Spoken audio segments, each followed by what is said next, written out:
Hi hello மக்களே, இன்றைக்கி நம்ம என்ன சாப்பிட போகிறோம், என்ன செய்ய போகிறோன்றது வந்து நம்ம சேனலில் புதுசான வீடியோலாம் போட்டுட்ருக்கோம்.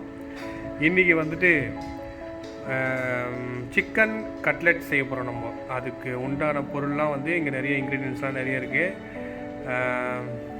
பார்ப்போம். முட்டை முதல்ல chicken 1/2 kilo boneless chicken. Okay, இதை வந்து மஞ்சள் பொடி போட்டு கழுவி வச்சுக்கிறோம். ஓகே, அப்புறம் முட்டை, பச்சை மிளகாய், கொத்தமல்லி, கருவேப்பிலை, உருளைக்கிழங்கு ஒரு 200 கிராம். ஒரே ஒரு உருளைக்கிழங்கு பெருசு. வெங்காயம், பிரெட்டு, ஓகே, இஞ்சி பூண்டு பேஸ்ட்டு, மிளகுத்தூள், கரம் மசாலா, சீரகத்தூள். ஓகே, அவ்வளோதான். இப்போ நம்ம வந்து என்னென்ன செய்ய போகிறோன்றதை ஒரு இதுவாக ஸ்டெப் பை ஸ்டெப்பாக பார்க்கலாம். இப்போ ஒரு ஸ்டவ்வில் உருளைக்கிழங்கு வேக வைக்கிறோம், இன்னொன்று சிக்கன் வேக வைக்கிறோம். ஓகே, இது ரெண்டுத்தையும் வேக வச்சு எடுத்துன்னு அப்புறம் அரைக்கிறது, இதை மசிச்சுக்கிறது அப்புறமா செய்யலாம். இதில் கொஞ்சம் உப்பு, கொஞ்சம் மஞ்சள் பொடி, கொஞ்சம் இஞ்சி பூண்டு பேஸ்ட் எவ்வளோ போடணும்? கொஞ்சம் போட்டுக்கணும், ஏன்னா அப்புறமா நம்ம போடுவோம். அதனால இதில் கொஞ்சம் போட்டு இதை வேக வச்சுக்கணும். இதையும் இது தனியாக வேகணும், இது தனியாக வேகணும். இதில் ஒன்றும் போடக்கூடாது. இதில் கொஞ்சம் இஞ்சி பூண்டு பேஸ்ட்டு, கொஞ்சம் உப்பு, கொஞ்சம் மஞ்சள் போட்டு இதை வேக வச்சுக்கணும். இது வந்து பிரெட் கிரம்ஸு, பிரெட்டு அரைச்சது பிரெட் கிரம்ஸு. இது வந்து உருளைக்கிழங்கு மேஷ் பண்ணி வச்சுருக்கோம். இது முட்டை அடித்து வச்சுருக்குறோம். இது அதுக்கு போட வேண்டிய இன்க்ரீடியன்ஸ்.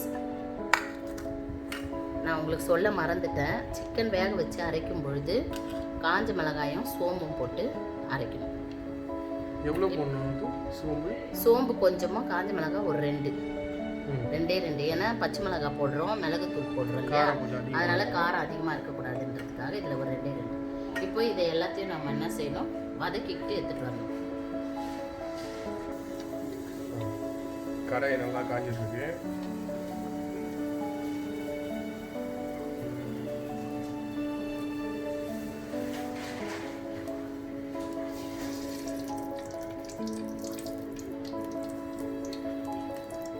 ஒரு 2.5 குழிக்கரண்டி, சின்ன குழிக்கரண்டியில் ஒரு 2 கரண்டி எண்ணெய் ஊற்றணும். நெக்ஸ்ட் இது காஞ்ச ஒன்று வெங்காயம் போடணும். கடவுள் பருப்புலாம் அதெல்லாம் போடணுமா? கடவுள் பருப்புலாம் எதுவும் இல்லை. எண்ணெய் நல்லா காஞ்சிருச்சு. வெங்காயம்,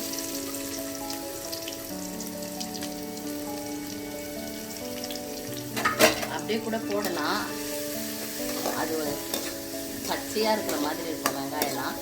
நம்ம கொஞ்சம் எல்லாத்தையும் வதக்கி கட்லெட்டுக்கு உருண்டை பிடிச்சோம்னா நல்லா டேஸ்ட்டாகவும் இருக்கும், அதே சமயத்தில் எல்லாம் வெந்தும் இருக்கும். நல்லா பொன்னிறமாக வறுந்துச்சு. பொன்னிறமாக வறுப்பண்ணணும்னு இல்லை, அம்மா கொஞ்சம் பச்சையாக இருக்காது வெங்காயம், அப்படி சாப்பிட்லாங்க. இப்போ பச்சை மிளகாய், கொத்தமல்லி போட்டுக்கிறேன்.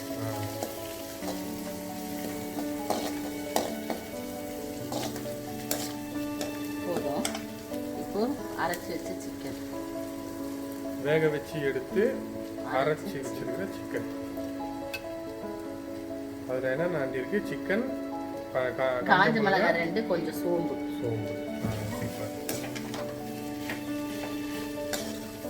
இது மெயின் என்னன்னா, இதை தீய விடக்கூடாது. அப்படியே இதை கிளறிட்டே இருந்தால் தான் வந்து நமக்கு அந்த ஃப்ளேவர் கரெக்டாக வரும். வேண்டியது இஞ்சி பூண்டு பேஸ்ட்டு,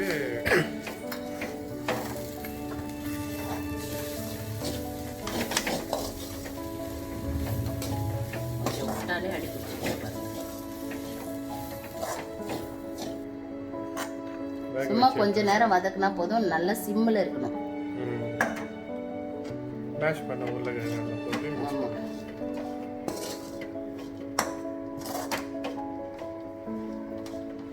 அது கூடவே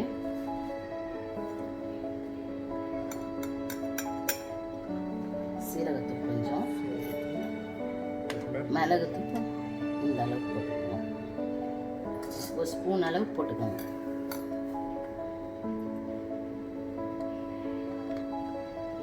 இது வந்து கரம் மசாலா தூள்.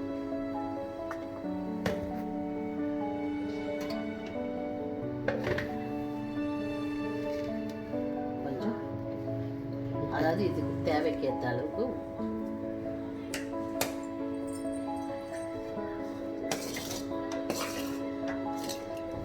இது உருளைக்கிழங்கு இப்படி இருந்தால் கூட பரவாயில்ல. அடுத்தது நம்ம பிசையும் போது அதை நம்ம மேஷ் பண்ணி பிசைக்கணும்.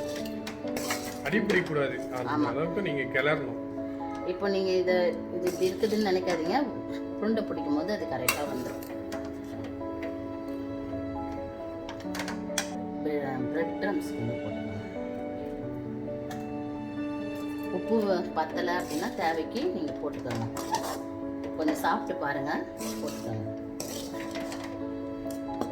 இதோட இப்போ பாருங்கள் எல்லாத்தையும் நல்லா மேஷ் பண்ணி பிசைஞ்சாச்சு. இங்கே பாருங்கள், காஞ்ச மிளகா அழகாக கலராக இருக்குது. இப்படியே கூட நம்ம சாப்பிட்லாம், அந்த அளவுக்கு நல்லா டேஸ்ட்டாக இருக்குது. காரமும் கரெக்டாக இருக்குது. மிளகுத்தூள் உங்களுக்கு வேணும்னா இன்னும் கொஞ்சம் போடலாம், ஆனால் நான் போட்டதே கரெக்டாக இருக்குது. ஒரு ஸ்பூன் அளவு போட்டால் போதும். இப்போ இதை நல்லா உருளைக்கிழங்கு இருக்கிறதே தெரில பாருங்கள். உருளைக்கிழங்கு போட்டால் தான் டேஸ்ட் நம்மளுக்கு இன்னும் நல்லாயிருக்கும். இப்போ இதை பிசைஞ்சு எடுத்துக்கிட்டு சின்ன சின்ன உருண்டைங்களாம் எடுத்துகிட்டு இதுக்கப்புறம் நம்ம வந்து இது எண்ணெயில் போட்டு அதை வந்து நல்லா இப்படி தட்டிட்டு எடுத்துக்கணும். அடுத்தது என்னான்ட்டு உங்களுக்கு கிச்சனில் போய் காட்டுறேன். பாருங்கள், இது ரெடி ஆயிடுச்சு. தோசைக்கல்லும் காஞ்சிடுச்சு. வந்து எண்ணெயை ஊற்றிட்டு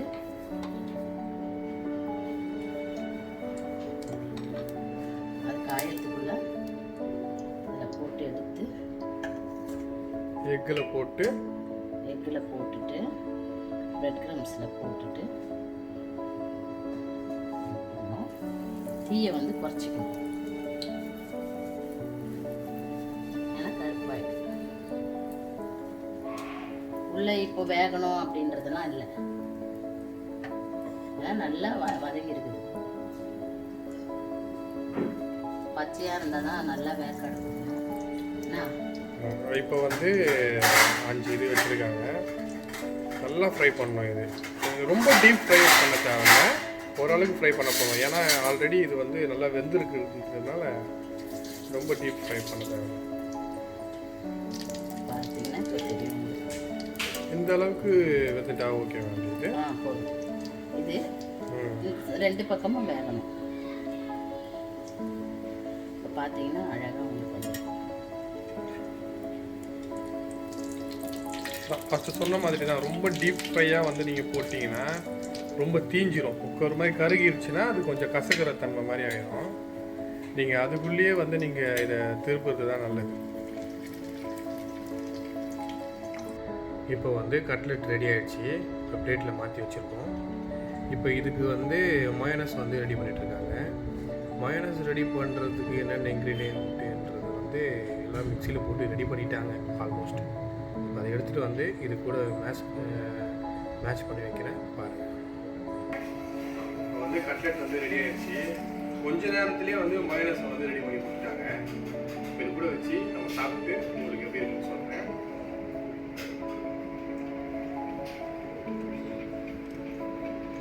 இது பாருங்க, இன்னும் பாதி வெந்துட்டு இருக்குது. எவ்வளோ சாஃப்டாக இருக்குது பாருங்க. இது வந்து சிக்கனோட கட்லெட் மாதிரியே தெரியாது. இந்த நம்ம சொரா புட்லாம் பண்ணுவோம்ல அந்த மாதிரி இருக்குது. இது கூட வந்து பெரிய பைட்டாக எடுத்துக்கிறேன்.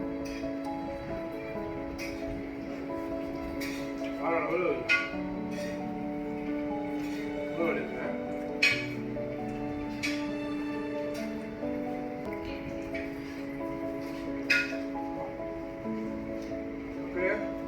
கண்டிப்பாக இதை நீங்கள் வந்து வீட்டில் சமைச்சு செஞ்சு சாப்பிடுங்க. அவ்வளோ சூப்பராக வந்துருக்கு. வீடியோ வந்து லைக் பண்ணுங்கள், சப்ஸ்கிரைப் பண்ணுங்கள், ஷேர் பண்ணுங்கள்.